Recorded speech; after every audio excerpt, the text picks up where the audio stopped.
अल्लाह रब्बुल इज्जत अपने हबीब से फरमा रहे हैं, हबीब आप बता दो मेरी शान दाता की है, मेरी शान मौला की है, मेरी शान आका की है, और आका अपनी उम्मत के आगे सवाल ही नहीं होता। बेशक, सुभान अल्लाह, सुभान अल्लाह।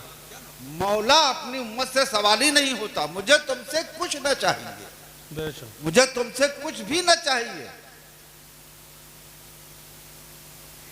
मैंने तुम्हें दीन दिया, मैंने तुम्हें इस्लाम दिया, मैंने तुम्हें मार्फत रब्बी दी, मैंने तुम्हें कलामुल्लाह दिया, मैंने तुम्हें एहसास इंसानियत दिया, मैंने तुम्हारे जहनों में शूर इंसानियत बेदार किया, मैंने तुम्हारे दिलों में ज़ौक़े बंदगी बर्पा किया, मैंने तुम्हें एहसास इंसानियत दिया, एहसास शराफत दिया, एहसास आदमियत दिया। मैंने तुम्हें जो कुछ भी दिया, मुझे उसके बदले में तुमसे कुछ भी ना चाहिए। मैं तो देता हूं, मैं तो देता हूं, मुझे तुमसे कुछ हाजत नहीं। मैं तो हाजत रवाए कायनात हूं। मैंने तो सबकी हाजत पूरी की है, मैं सबकी हाजत पूरी करने वाला हूं। जो हाजत पूरी करने वाला होता है उसकी अपनी कोई हाजत नहीं होती। बेशक। और वैसे भी गैरत इंसानी के खिलाफ है किसी के आगे हाथ फैलाना। बेशक, ये गैरत इंसानी के खिलाफ है किसी के आगे हाथ फैलाना। और मेरे मुस्तफ़ा से ज्यादा बागैरत कौन हुआ है? सुभान अल्लाह, सुभान अल्लाह। जिसकी गुलामी के सदक़े हमें एहसास गैरत बर्पा हुआ, वो कितना बड़ा बागैरत रहा होगा। और रब्बे करीम ने उसकी गैरतमंदी का ऐलान यूं फरमाया, प्यारे आप ही फरमाओ, आप ही बताओ, कलाम मेरा है लेकिन जुबान तुम्हारी हो। सुभान अल्लाह, सुभान अल्लाह। बेशक, बात बात मेरी है, जुबान तुम्हारी हो। ए मुस्तफ़ा, मैं खुद कहलवाना चाहता हूं। बेशक, डायरेक्ट अल्लाह ताला खिताब फरमा सकता था, डायरेक्ट कह सकता था, लेकिन नहीं, प्यारे कुल कह के इरशाद फरमाया, प्यारे आप फरमा दो, आप बता दो, इसलिए कि आपका इनका मामला एक है, जुड़ा हुआ है, ये आपसे वाबस्ता है, ये आपसे मिले हुए हैं। तुम मुझसे मिले हो,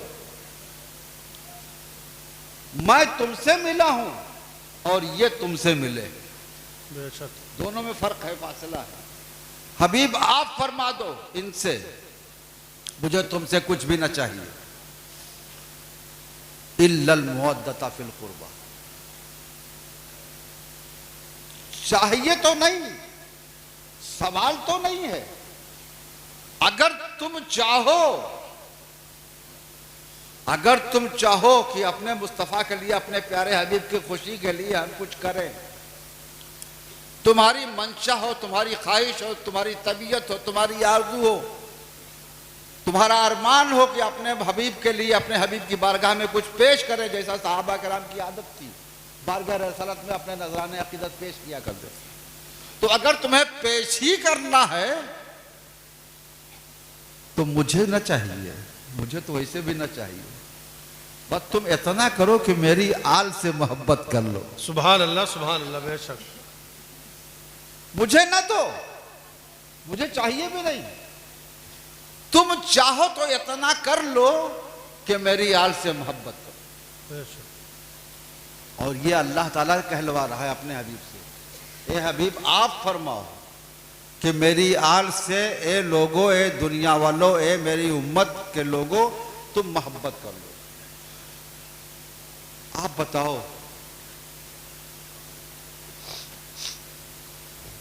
एक ऐसी जात जिसकी मोहब्बत का हुक्म अल्लाह ताला बराह रास्त फरमा रहा है कि दुनिया में कोई ऐसा और भी तबका हुआ है जिसकी मोहब्बत के लिए अल्लाह ताला ने हुक्म दिया हो।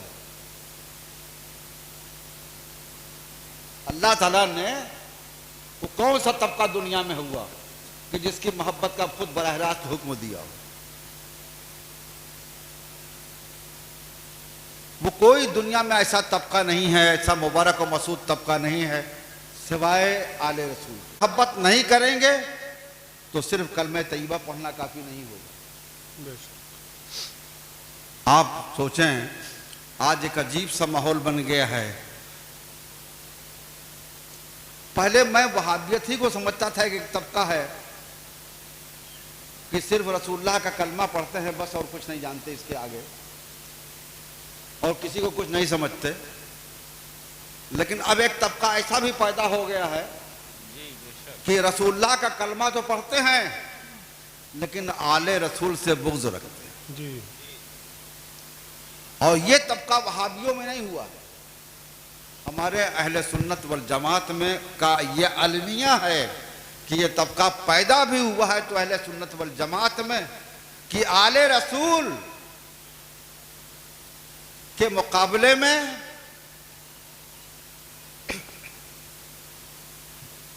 लोग गैर आले रसूल की अहमियत और अज़मत तो बयान करना गवारा करते हैं, लेकिन अहले बैत के फजाइल अगर बयान किए जाते हैं तो बड़ी तकलीफ हो जाती है। जी। हालांकि आल क्या है उन्हें समझने के लिए आइए मैं आपको बताऊं,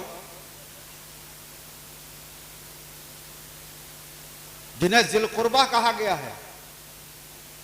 ज़िल कुर्बा में करीब के लोग आते हैं, जी। है ना, करीबी के लोग आते हैं, जी। जिसमें अज़वाजे मुतहरात भी दाखिल हैं। एक हकीकत है, जी। अहल में तो वो भी दाखिल हैं। लेकिन जब नजरान के ईसाइयों से मुबाहले का मौका आया था और यह हुआ था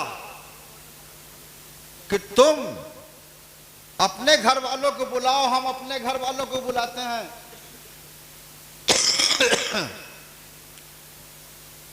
तुम अपने घर वालों को बुलाओ, हम भी घर वालों को बुलाते हैं, और फैसला हो जाता है कि कौन हक है कौन नाहक है। तो रसूलुल्लाह सल्लल्लाहु ताला अलैहि वसल्लम ने नजरान के ईसाइयों के मुकाबले में किसको बुलाया था? कौन आया था रसूलुल्लाह के साथ? यकीनन सारे सहाबा मौजूद थे, अशरे मुबश्शरा मौजूद थे, अजीम तरीन सहाबा कराम मौजूद थे। बेशक। लेकिन अहल में, औलाद में और गैर औलाद में या सहाबी में कितना फ़र्क है, अल्लाह के हबीब सल्लल्लाहु अलैहि वसल्लम ने इसका एहसास आपको दिया कि जब रसूलुल्लाह सल्लल्लाहु अलैहि वसल्लम तशरीफ़ लाए तो आगे आगे आप तशरीफ़ लाए, सुभान फिर अल्लाह। मौलाए कायनात तशरीफ़ लाए, अली मुर्तज़ा तशरीफ़ लाए, फिर फातिमा ज़हरा तशरीफ़ लाई, फिर हसनैन करीमैन आए। सुभान अल्लाह, सुभान अल्लाह। और ये चारों आपके पहलू, हसनैन करीमैन आपके गोद में बैठे, एक तरफ मौलाए कायनात बैठे, एक तरफ हज़रत सैयदा फातिमा ज़हरा सलामुल्लाह अलैहा बैठी, और फिर रसूलुल्लाह सल्लल्लाहु अलैहि वसल्लम ने अपनी चादर रहमत सब पर ओढ़ा ली। सुभान अल्लाह, सुभान अल्लाह। जब मंजर देखें, तस्वीर करें कि अल्लाह के हबीब सल्लल्लाहु अलैहि वसल्लम ने अपनी चादर रहमत में चारों को ढप लिया, और ढप करके बारगाह इलाही में अर्ज़ किया, अल्लाहुम्मा हाउलाए अहलो बैती, सुभान ए अल्लाह, अल्लाह ये मेरे घर वाले हैं। सुभान अल्लाह। अब आज ये हाल है कि घर वालों को छोड़कर दर वालों की बात होती है। जी। दर वालों का उर्स मनाया जा रहा है, दर वालों का जश्न मनाया जा रहा है। हम कहते हैं घर और दर वालों में कितना फर्क होता है ये आप भी जानते हो। घर वाले बहरहाल घर ही वाले होते हैं, बेशक। और दर वाले बहरहाल दर वाले होते हैं। बेशक। यकीनन सारे सहाबा लायक एहतराम हैं, उनकी इज्जत हमारे सर आँखों पर है। हर सहाबी इस कदर बाइज्जत और बाज़मत है कि उसकी हम अजमत का तस्वुर भी नहीं कर सकते, बेशक। कितना अजीम है। लेकिन अहले बैत की तो शान ही अलग है। क्या मौलाए कायनात सहाबी नहीं? जी। क्या फातिमा ज़हरा सहाबिया नहीं? क्या हसनैन करीमैन सहाबी नहीं? तो सहाबी तो ये भी नहीं। बेशक। सहाबियत को रख लो तो एक तरफ ये दोनों, सहाबियत तो दोनों तरफ मौजूद है, लेकिन एक तरफ सिर्फ सहाबियत है और एक तरफ सहाबियत के साथ निस्बत है। बेशक। सुभान अल्लाह। मुस्तफ़ा की निस्बत है, अहल की निस्बत है, घर की निस्बत है। और यही वो निस्बत है कि जो बारगाह यज़दी में इतनी मकबूल हुई कि अल्लाह रब्बुल इज़्ज़त ने इरशाद फरमाया, ए अल्लाह, ए महबूब, आप लोगों को बता दो, अगर तुम मेरी खिदमत, अगर कोई तुम खिदमत दीन करना ही चाहते हो तो मेरे घर वालों से मोहब्बत करो। बेशक बेशक। ये मोहब्बत आखिर क्यों, ये मोहब्बत इतनी जरूरी क्यों है? इसलिए कि अल्लाह के हबीब सल्लल्लाहु अलैहि वसल्लम ने इरशाद फरमाया था कि तरक्तो फीकुम मुस्तक़लैन, बेशक। तरक्तो फीकुम मुस्तक़लैन किताबुल्लाह व इतरती, मैं तुम्हें अपने बाद लावारिस नहीं छोड़ रहा हूं, तुम्हारे दरमियान दो अजीम तरीन चीजें छोड़ के जा रहा हूं, एक अल्लाह की किताब और दूसरे अपनी औलाद। बेशक। औलाद इसलिए छोड़ रहा हूं कि सहाबा किराम को अगर कहता कि तरक्तो फीकुम मुस्तक़लैन किताबुल्लाह व असहाबी, तो सहाबा का एक जमाना है जी, एक वक्त है सहाबी का, जब तक वो जिंदा है, जब तक सहाबियत कायम है। उनका विसाल हो गया, सहाबियत का दौर खत्म। उनको जिन्होंने देखा फिर वो ताबई कहलाए, दौर सहाबियत खत्म हो गया। अल्लाह के हबीब सल्लल्लाहु अलैहि वसल्लम ने उन्हें आपके लिए फरमाया कि जिनका सिलसिला क़यामत तक जारी वो सारी है।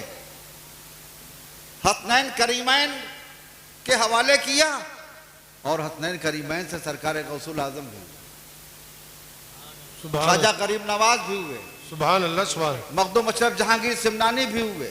बेशक। ये हसनैन करीमैन ही का सिलसिला है जो क़यामत तक जारी और सारी रहेगा। बेशक। और अल्लाह के हबीब सल्लल्लाहु अलैहि वसल्लम का इरशाद है कि क़यामत तक ये सिलसिला जारी रहेगा मेरी औलाद का। बेशक। और जो मेरी औलाद से वाबस्ता और जुड़े रहेंगे वो फायजुल मराम होंगे। तो अल्लाह के हबीब सल्लल्लाहु अलैहि वसल्लम ने अपनी औलाद के लिए मोहब्बत का हुक्म फरमाया और ये फरमाया कि ये ऐसे हैं कि जिनके साथ जब तक तुम लगे रहोगे, मेरे सहाबा मिस्ल जो है, मेरी आल सफीने नूह के मिस्ल। बेशक। जब तक तुम इनसे वाबस्ता रहोगे, हिदायत याफ्ता रहोगे, इनसे छोड़ दोगे तो गर्क हो जाओ। तो अजीज़ान मिल्लत, अल्लाह के हबीब सल्लल्लाहु अलैहि वसल्लम ने अपनी आल की मोहब्बत आप पर लाजिम किया और रसूलुल्लाह ही ने लाजिम नहीं फरमाया, अल्लाह ताला ने भी लाजिम फरमा दिया। तो जब तक आप आले रसूल से वाबस्ता रहोगे, जब तक आप बाइज्जत रहोगे, जब तक आप सुरखुरू रहोगे। जो लोग आले रसूल से वाबस्ता रहे हैं फायजुल बराम रहे हैं। और वो भी ऐसी शख्सियत, मौलाए कायनात के ताल्लुक से अल्लाह के हबीब सल्लल्लाहु अलैहि वसल्लम ने इरशाद फरमाया, मन कुन तो मौला हो फ़अलियुन मौला, जिसका मैं मौला हूं अली उसके मौला। तो अली किसके मौला नहीं है बताइए? जितने भी मुसलमान हैं सबके सरकार मौला, सारी कायनात के सरकार मौला। कायनात में वो क्या है जिसके सरकार मौला नहीं है? शम्सो कमर के मौला, खुशकोतर के मौला, बहरो बर के मौला, ज़मीन व आसमान के मौला, फरिश्तों के मौला, जिनों के मौला, आसमानों शम्सो कमर के मौला, ज़मीन व आसमान के मौला। दुनिया में अल्लाह ताला ने जो कुछ बनाया है सबके मौला मेरे आका, सबके मौला मेरे मुस्तफ़ा। और मुस्तफ़ा जाने रहमत फरमा रहे हैं, मैं जिसका जिसका मौला अली उसके मौला। तो जब अली मौला हैं तो अली मौला ही से आपको भी वाबस्ता हो रहना है। बेशक बेशक। इसलिए कि मौला ही से लफ्ज़ वलायत है, मौला ही से वलायत मिलती है। सारी वलायत के सरताज मौलाए कायनात हैं और मौलाए कायनात ही से वलायत का सिलसिला जारी हुआ और यह सिलसिला क़यामत तक जारी हो सारी रहेगा। अज़ीज़ान मिल्लत, अली उसको कहते हैं जो अल्लाह का इतना बड़ा बरगुज़ीदा बंदा, इतना महबूब बंदा, अजीब शान है मौलाए कायनात के भी, खाने काबा में पैदा हुए। अजीब इत्तेफाक देखिए, आपकी वालिदा माजिदा हजरत फातिमा रज़ी अल्लाह ताला अन्हा खाने काबा का तवाफ कर रही थी और हजरत आपको दर्द ज़ह पैदा हुआ। अल्लाह के हबीब सल्लल्लाहु अलैहि वसल्लम भी इत्तेफाकन उधर तशरीफ ले आए और अपनी चची की हालत देखी तो इरशाद फरमाया, चची जान खाने काबा में दाखिल हो जाइए। मैं आपको एक जहन देना चाहता हूं, यहां पर बात कुछ मौजूनियत की तरफ नहीं जा सकी, मुझे इसका भी एहसास हो रहा है, लेकिन मैं आपका जहन बना रहा हूं। मौलाए कायनात की वालिदा माजिदा को रसूलुल्लाह सल्लल्लाहु अलैहि वसल्लम ने इरशाद फरमाया कि चची जान आप खाने काबा में दाखिल हो जाइए। तसव्वुर करें एक ऐसी कंडीशन में जिसमें औरत नापाक हो जाती है, ऐसी कंडीशन में खाने काबा की तरफ भेजना, आखिर क्या माजरा है। रसूलुल्लाह सल्लल्लाहु अलैहि वसल्लम को ऐसी कंडीशन में कह रहे हैं चची जान खाने काबा में दाखिल हो जाइए, और वो भी आपने फरमाया खाने काबा में दाखिल हो जाइए तो खाने काबा की दीवार चक हो गई। ऐसा कैसे हो गया? खाने काबा ने अपने की दीवार कैसे फट गई कि आप हजरत फातिमा उसमें दाखिल हो सके? लेकिन दुनिया ने अपनी आंखों से एक हैरतनाक मंजर देखा कि जैसे ही अल्लाह के हबीब सल्लल्लाहु अलैहि वसल्लम ने इरशाद फरमाया कि ये चची जान खाने काबा में दाखिल हो जाइए, तो सरकार की जुबान अतहर का ये एजाज है कि खाने काबा के दरो दीवार ने समझ लिया कि मुस्तफ़ा का हुक्म है कि फातिमा अंदर आए, अंदर आए तो उन्हें अंदर आने में तकलीफ ना हो, पहले ही अपने आप को सीना चीर दो। जैसे चांद ने अपना सीना चीर दिया था मुस्तफ़ा जाने रहमत के एक इशारे पर, वैसे ही वो एक तरह का इशारा था कि खाने काबा की दीवार शक हो गई, खाने काबा के अंदर आप तशरीफ ले गई। मौला कायनात की वलादत हुई। विलादत के बाद दुनिया इस बात को जानती है कि जहां विलादत की जो जगह होती है वो नापाक होती है, औरत भी नापाक हो जाती है, जगह भी नापाक हो जाती है। लेकिन पूरी तारीख इस्लाम खंगाल के देखिए कि क्या खाने काबा की कभी किसी ने सफाई का तस्वुर किया? मौला कायनात की विलादत के बाद खाने काबा की सफाई रसूलुल्लाह सल्लल्लाहु अलैहि वसल्लम ने करवाई, पाक कराया। वो क्या पैदा हो रहा है, वो कैसा है जो पैदा होने वाला, जो पैदा हो रहा है कि पैदा भी हो रहा है, इंसानी जो तकाजे हैं वो भी पूरे हो रहे हैं, जिस्मानी तकाजे जो हैं वो भी पूरे हो रहे हैं, लेकिन नाजासत भी नहीं हो रही, नापाकी का कोई तस्वुर भी नहीं बर्पा हो पा रहा है, नापाकी का कहीं कोई शायबा भी नहीं हो रहा है। खैर हज़रत मौलाए कायनात की विलादत हुई, हज़रत फातिमा मौलाए कायनात को लेकर के खाने काबा के अंदर से निकली और बेहद मलूल खातिर, बेहद परेशान। पूरा जिस्म माशा एकदम से सही था, माशाअल्लाह एकदम दुरुस्त और तवाना, लेकिन आंखें बंद थी। आपकी वालिदा माजिदा को यह फिक्र लाहिक हुई कि कहीं ऐसा तो नहीं कि बच्चा नाबीना है। बहरहाल उसी बेचैनी के आलम में खाने काबा के से लेकर बाहर निकली और अर्ज किया, या रसूलल्लाह ये जो है आंखें नहीं खोल रहा है। अल्लाह के हबीब सल्लल्लाहु अलैहि वसल्लम ने अपनी आंखें, अपनी बाहें फैला दी और मौलाए कायनात को गोद में ले लिया। जैसे ही दस्ते मुस्तफ़ा सल्लल्लाहु अलैहि वसल्लम, मुस्तफ़ा सल्लल्लाहु अलैहि वसल्लम के हाथों की का लम्स महसूस हुआ, उस पैदा होने वाले मौलूद बच्चे को उसने फौरन आंखें खोल दी। जो बच्चा अब तक आंखें बंद किए हुए था उसने फौरन आंखें खोल दी, और आंखें खोली तो अजीब सा मंजर था। मुस्तफ़ा के हाथों में है, चेहरा सामने ऊपर की तरफ है, निगाह मुस्तफ़ा जाने रहमत के जलवा जहारा का दीदार कर रही है। ऐसा लगता है कि मौला कायनात ने पहले से ये सोच लिया था कि देखूंगा सबसे पहले तो मुस्तफ़ा ही को देखूंगा, सबसे पहले मुस्तफ़ा के जलवा जहारा देखूंगा, बाकी किसी को नहीं देखूंगा, ऐसा लगता है। तो वो ज़ात जो खाने काबा में इस अंदाज जो पैदा हुई और जिसने सबसे पहले मुस्तफ़ा जाने रहमत सल्लल्लाहु अलैहि वसल्लम को अपनी माते की आंखों से देखा, वो सबसे पहला खाने काबा में पैदा होने वाला बच्चा सबसे इस्लाम का सबसे पहला बच्चा बना, जिसने सबसे पहले इस्लाम कबूल किया। यही वो बच्चा था जो सबसे पहले इस्लाम लाने वाला था, इस्लाम कबूल करने वाला था। मुस्तफ़ा की आगोश रहमत में तरबियत पाने वाले इस बच्चे को मौला अली कहते हैं। यही बच्चा बाद में मौलाए कायनात बना और इसी बच्चे से नस्ल मुस्तफ़ा जारी हुई।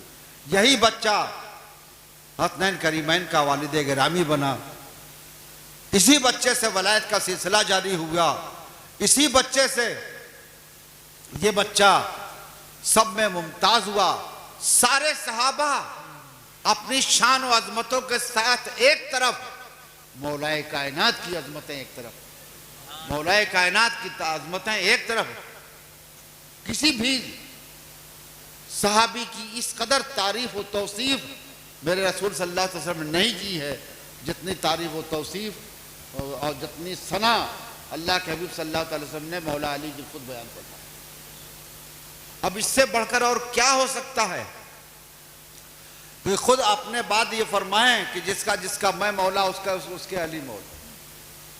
यानी अब सब कुछ नबूवत के बाद वलायत ही रहेगी और यही वलायत कभी गौसुल आजम कहलाएगी, यही वलायत कभी गरीब नवाज कहलाएगी, यही वलायत कभी मखदूम अशरफ जहांगीर सिमनानी कहलाएगी और तमाम दुनिया के औलिया कराम हैं जो सादात में हुए। एक कसीर सिलसिला है जो क़यामत तक जारी और सारी रहेगा। अज़ीज़ान मिल्लत, मौलाए कायनात की अज़मतें, हसनैन करीमैन की अज़मतें ऐसी हैं कि उनके साथ सहाबियत तो भी है और मुस्तफ़ा जाने रहमत की आल की निस्बत भी उन्हें हासिल है। और उन्होंने खुद अपने रब की बारगाह में इरशाद फरमाया कि अल्लाह ये मेरे घर वाले हैं। तो आप घर वालों को पकड़िए, दर वाले तो इधर उधर भी हो जाते हैं, घर वाले कभी बेघर नहीं होते। घर वाले घर ही के रहते हैं, दर वाले दर ही के रहते हैं।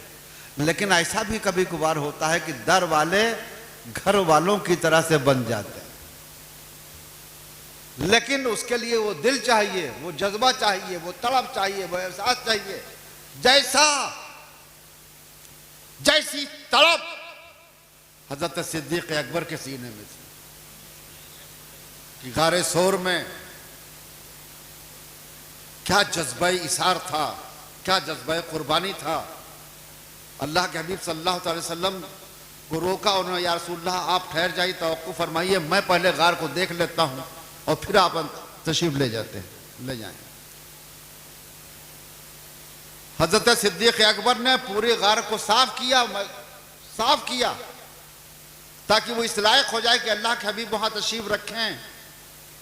आपने देखा कि उसमें जगह जगह सुराख हैं सांप के। एक सुराख है जिससे कोई भी अजियत देने वाला जानवर निकल सकता है। उन्होंने अपनी चादर उतारी और चादर के टुकड़े फाड़े और सारे सुराखों को ढकते चले गए। एक सुराख बच गया जिस पर चादर का टुकड़ा काफी नहीं हुआ, तो आपने अपना पैर अंगूठा लगा दिया उस पर। ऐसे दर वाले बनो। दर वाला हो तो ऐसा हो, अपना अंगूठा लगा दिया। और मजे की बात देखिए, आपको मालूम होगा, ये तारीखी हकीकत है कि सांप उसके अंदर था और आपने बार बार अपने उलमा से सुना होगा कि सांप डस रहा था, मुसलसल डस रहा था, जहर आपके जिस्म में सरायत कर रहा था, आपको पसीना निकल रहा था, आपको अजियत पहुंच रही थी। लेकिन क्या वो जज्बा था, वो कौन सी तड़प थी, वो कैसा एहसास था जिसने सिद्दीक अकबर को अपना अंगूठा नहीं उठाने दिया। अल्लाह के हबीब उनके जानू पर सर रख करके आराम फरमा रहे हैं और सिद्दीक अकबर अपना अंगूठा नहीं हटा रहे हैं, मुसलसल सांप डंक मार रहा है। जब बहुत ज्यादा तकलीफ बढ़ गई तो असियत से, तकलीफ की शिद्दत से हजरत सिद्दीक अकबर की आंखों से आंसू गिरे और मुस्तफ़ा के रुखसार अतहर पर गिरे। मुस्तफ़ा जाने रहमत ने आंखें खोल दी, देखा अब सिद्दीक अकबर का चेहरा नीला पड़ता जा रहा है, अजियत से पसीना पसीना है। पूछा क्या हुआ? फरमाया या रसूलल्लाह ऐसा ऐसा हुआ। कैसे दरवाले थे कि इस अजियत के बावजूद भी मुस्तफ़ा जाने रहमत को बेदार करना गवारा नहीं किया इन्होंने। फिर ये अलग बात है कि आका दो आलम सल्लल्लाहु अलैहि वसल्लम ने अपना करम फरमा, अपना लुआब दहन उस अंगूठे पर जख्मी अंगूठे पर लगाया और वो अच्छा हो गया। लेकिन उस जज्बे की तो दाद दीजिए आप, उस तड़प की तो आप दाद दीजिए। आपको सोचना होगा कि वो कौन सी तड़प थी।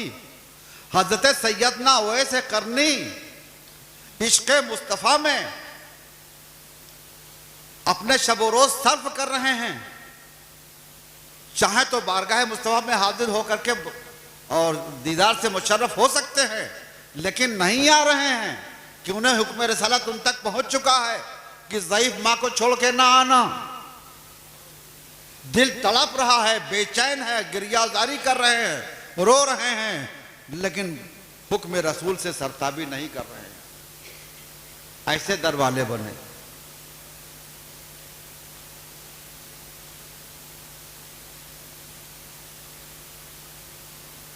फारूक आजम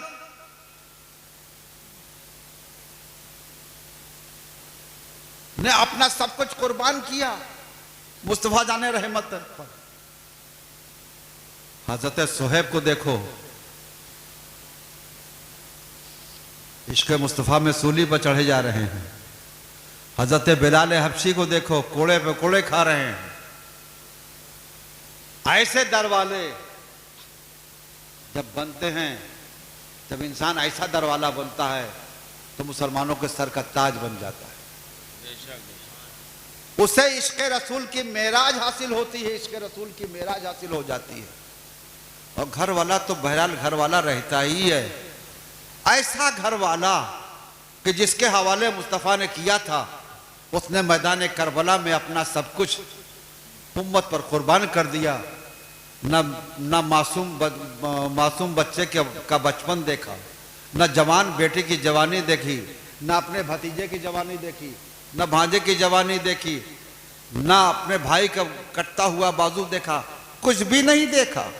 किसी चीज की परवाह नहीं की, कटते से चले गए सारे जानिसार, 72 जानिसार एक एक करके शहीद होते चले गए। लेकिन एक उम्मत की खातिर अगर आज हुसैन आजम का कदम पीछे हटा तो उम्मत का गर्क हो जाएगी, उम्मत डूब जाएगी, उम्मत फना हो जाएगी। तो मेरे इमाम ने अपना सब कुछ फना हो जाने दिया, उम्मत को फना होने से बचा लिया। और इस तरह से बचा लिया कि अब कयामत तक मुसलमानों के लिए किसी और इमाम हुसैन की जरूरत नहीं, मेरा एक इमाम हुसैन काफी। अब कयामत तक के लिए एक अली अकबर काफी है, अब कयामत तक के लिए एक अली असगर काफी है, अब कयामत तक के लिए मिसाल और नमूनों के लिए हजरत अब्बास अलमदार काफी। तो जब जिस आल के हवाले किया था, उसने अपने आल होने का भी ऐसे हक अदा कर दिया। तो रसूलुल्लाह ने इसीलिए अपनी आल के जिम्मे किया था आपको कि आल के साथ आप वाबस्ता रहोगे, लेकिन जब तक आप वाबस्ता रहोगे आल के साथ तभी तक फैज रहेगा। और आल से अगर आप दूर हटे तो फिर आप फायजुल मराम नहीं होंगे, आप कामयाब और कामरान नहीं होंगे, आपको इज्जत नहीं मिलेगी, आपको आखिरत में इज्जत नहीं मिलेगी। और ये दूरी अगर खुदा न खास्ता बुग़्ज़ की बुनियाद पर हुई, आले रसूल से अगर बुग़्ज़ हुआ, जैसा कि आजकल माहौल बनता चला जा रहा है, अल्लाह ताला आप सबको महफूज रखे, आमीन आमीन। तो ये बुग़्ज़ दुनिया भी बर्बाद कर देगा, आखिरत भी बर्बाद कर देगा। अज़ीज़ान मिल्लत, पर इसी पर अपनी गुफ्तगू ख़त्म करता हूँ।